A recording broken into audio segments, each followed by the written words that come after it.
बहुत दिनों पहले की बात है। शांतिपुर में एक बहुत बड़ा जंगल था। उस जंगल में मिनी नाम का एक माँ बंदरिया अपने दो बच्चों के साथ रहा करती थी। बच्चों में से बड़े का नाम था मिंटू और छोटे का नाम था चिंटू। मिनी अपने बच्चों को बहुत प्यार करती थी और बड़े ही लाड प्यार से उनका पालन पोषण करती थी। वो उन्हें अच्छे अच्छे भोजन भी लाकर दिया करती थी। कुछ महीने पहले ही मिनी के पति की मौत हो गई। तब से वो अपने बच्चों को कभी भी पिता की कमी महसूस नहीं होने दी। देखो मेरे बच्चों, मैं तुम दोनों के लिए केले लाई हूँ। अरे वाह, मजा आ गया। मुझे केले चाहिए, मुझे केले चाहिए। नहीं नहीं, मुझे पहले दो माँ, मैं बड़ा हूँ, मैं पहले खाऊंगा। हाँ बाबा हाँ, सबको बराबर दूंगी। शांति से बैठो जरा। मैं ये केले तुम दोनों के लिए ही तो लाई हूँ। पहले तुम दोनों को खिलाऊंगी, उसके बाद जो बचेगा मैं खाऊंगी। मेरे प्यारे बच्चों, आओ मेरे पास आओ। फिर दोनों बच्चों खाना शुरू करते हैं। खाने के बाद मिंटू अपने माँ से कहता है, माँ, इतने मीठे केले तुम कहाँ से लेकर आती हो? मुझे भी तुम्हारे साथ ले चलो ना माँ, मैं भी मीठे केले लाऊंगा।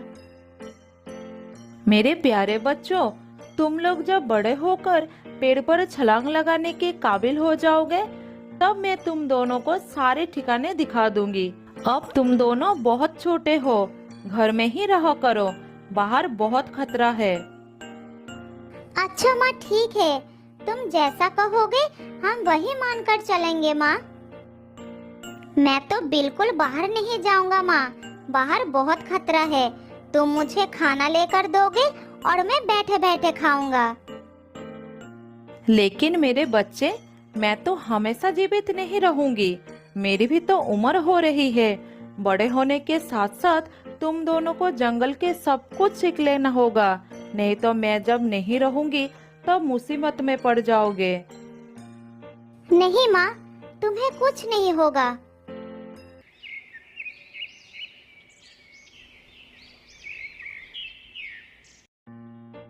इसी तरह समय बीतता गया और समय बीतने के साथ साथ मिंटू और चिंटू बड़े होते जाते हैं। मेरे प्यारे बच्चों, तुम दोनों अब बड़े हो गए हो, इसीलिए मैं चाहती हूँ कि तुम दोनों मेरे साथ चलकर भोजन की तलाश करना सीखो। जंगल के नियम के बारे में जानो, जिससे तुम लोग खुद से अपना भोजन ढूंढकर अपना पेट भर सको। हाँ हाँ माँ, मैं तो कब से जाने के लिए तैयार हूँ। मुझे अभी ले चलो माँ। मैं इस घर के बाहर कभी नहीं गया हूँ। मुझे जंगल देखने का बहुत मन कर रहा है माँ। नहीं माँ, मैं नहीं जाऊंगा।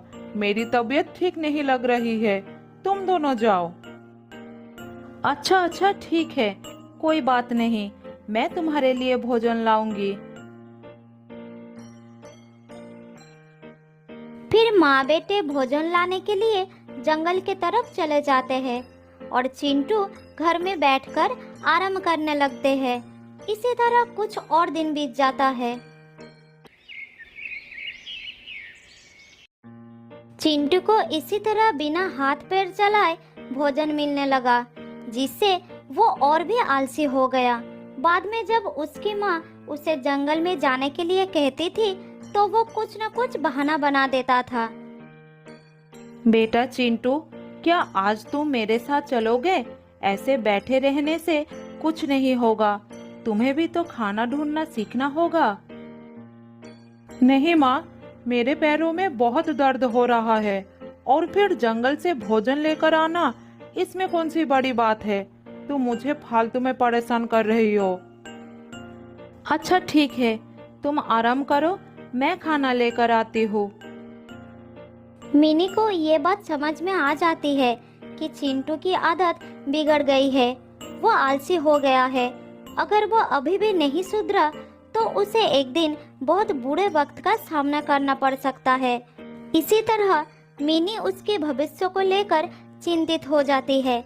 लेकिन चिंटू को लगता था कि उसकी माँ उसे अपने साथ ले जाकर बस परेशान करना चाहती है। खाना ढूंढना तो वो सीख ही लेगा, लेकिन अभी नहीं। इसी बीच एक दिन मिनी की मौत हो जाती है। दोनों भाई माँ के पास खड़ा होकर बहुत रोने लगते हैं।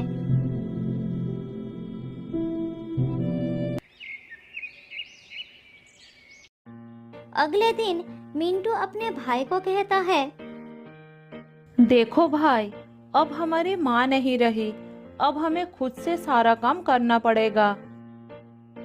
अरे तुम तो मेरे भाई हो ना, तुम्हारे रहते मुझे किस बात की चिंता है। हाँ, तुम्हारी बात बिल्कुल ठीक है, लेकिन हमें अपना जीवन जीने के लिए अपने पैरों पर खड़ा होना बहुत जरूरी है। मैं कब तक तुम्हारा साथ दूंगा। अरे भैया, ज्यादा ज्ञान मत दो। जंगल से मेरे खाने के लिए कुछ भोजन लाते हो तो तुम इसीलिए अपने आप को बड़ा महान समझने लगे हो। मिंटू को अपने भाई की बात सुनकर बहुत दुख होता है, लेकिन वो उसका साथ नहीं छोड़ पाता, उसके साथ ही रहने लगता है। इधर चिंटू अपने भाई के बातों को अनसुना कर उसी पर आश्रित होकर मजे करने लगता है।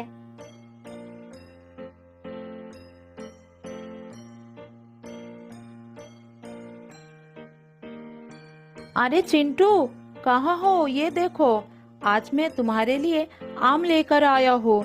जल्दी आओ, आम बहुत ही स्वादिष्ट है।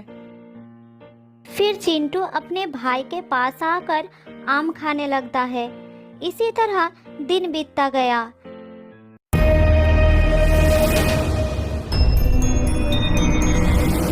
एक दिन उस जंगल में एक बदमाश शेर आता है। जो भी प्राणी उसके सामने आता है उसे वो शिकार कर लेता है। सभी प्राणी डर के मारे अपने अपने घर में छुप जाते हैं। भाई चिंटू, जंगल में एक खतरनाक शेर आ गया है, तुम उससे बच कर रहना। जब तक मैं खाना लेकर नहीं आ जाता तब तक तुम सावधान रहना। ठीक है, तुम मेरी चिंता मत करो। मिंटू पेड़ से उतरकर भोजन के तलाश में निकल जाता है। तभी वो शेर उसका पीछा करता है। मिंटू शेर को देखकर दौड़ने लगता है। फिर किसी तरह एक पेड़ पर चढ़ जाता है और अपना प्राण बचा लेता है। लेकिन वो शेर उस पेड़ के नीचे बैठकर मिंटू के उतरने का इंतजार करने लगता है। ये शेर तो मेरे पीछे ही पड़ गया, अब मैं अपने घर कैसे जाऊंगा? इसी तरह रात हो जाती है, लेकिन शेर वहां से नहीं हटता, जिस कारण मिंटू अपने घर नहीं जा पाता। उधर चिंटू अपने भाई के घर ना लौटने के कारण भूखा ही रह जाता है, लेकिन वो भोजन के लिए कोई भी कोशिश नहीं करता। पता नहीं मेरे भाई को क्या हो गया, कहीं ऐसा तो नहीं वो जानबूझकर आज वापस नहीं आया। मैं सुबह से भूखा हूँ, अब मैं क्या करूँ? बहुत भूख लगी है।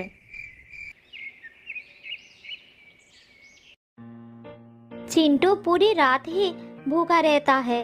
अगली सुबह मिंटू घर वापस आता है और अपने भाई को खाना देता है।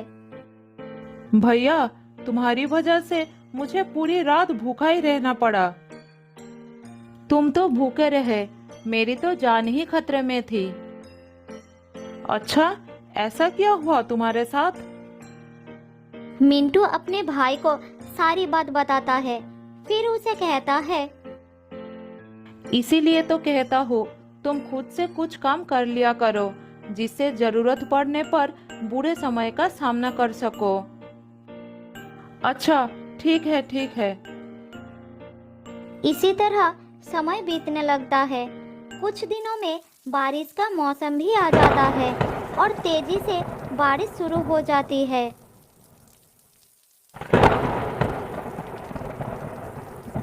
भैया, बहुत भूख लगी है, कुछ खाना ला कर दो ना, रहा नहीं जा रहा है। मैं क्या कर सकता हूँ, बारिश थमने के नाम ही नहीं ले रही। क्या हम बारिश में खाना लाने के लिए जा नहीं सकते हैं? माँ ने कहा था आंधी तूफान या तेज बारिश होने लगे तो घर से बाहर नहीं निकलना, जान को खतरा हो सकता है। दोनों भाई भूखे प्यासे बारिश रुकने का इंतजार करने लगते हैं। दिन ढलकर रात हो जाती है, लेकिन बारिश लगातार होती रहती है। सुबह होने पर वो देखते हैं कि जंगल में बाढ़ आ गया है और ऊपर से बारिश भी नहीं रुकी थी। हे भगवान, पूरा जंगल बारिश के पानी में डूब गया है, अब क्या करूं? भूखे भाई का हाल देखकर मिंटू से रहा नहीं जाता और वो खाने के तलाश में जाने लगता है। तुम अपना ख्याल रखना, मैं खाने की तलाश में जा रहा हूँ। मैं भी तुम्हारे साथ चलूंगा भाई। नहीं, अभी नहीं, बाहर बहुत खतरा है, बारिश भी हो रही है, मैं जल्दी कुछ खाना लेकर आ जाऊंगा। मिंटू खाना लेने के लिए चला जाता है और चिंटू घर पर भैया के लौटने का इंतजार करता है। बहुत समय बाद भी मिंटू वापस नहीं लौटता। अरे भैया अभी तक वापस क्यों नहीं आया? इतनी देर हो गई, भूख से तो मेरी जान निकल जा रही है। अगर मुझे खाना ढूंढने का अनुभव होता तो मैं खुद चला जाता। चिंटू को बहुत ही पछतावा होता है कि वो हमेशा दूसरों पर निर्भर रहा। उसने कभी भी किसी चीज को पाने की कोशिश नहीं की, जिसके कारण आज वो संकट में फंसा हुआ है। कुछ दिनों से लगातार भूखे प्यासे रहने से चिंटू की हालत बहुत खराब हो जाता है। फिर एक रात उसे भूखे सोना पड़ता है, लेकिन चिंटू के लिए उस रात के बाद अगली सुबह नहीं होती। वो हमेशा के लिए सो जाता है।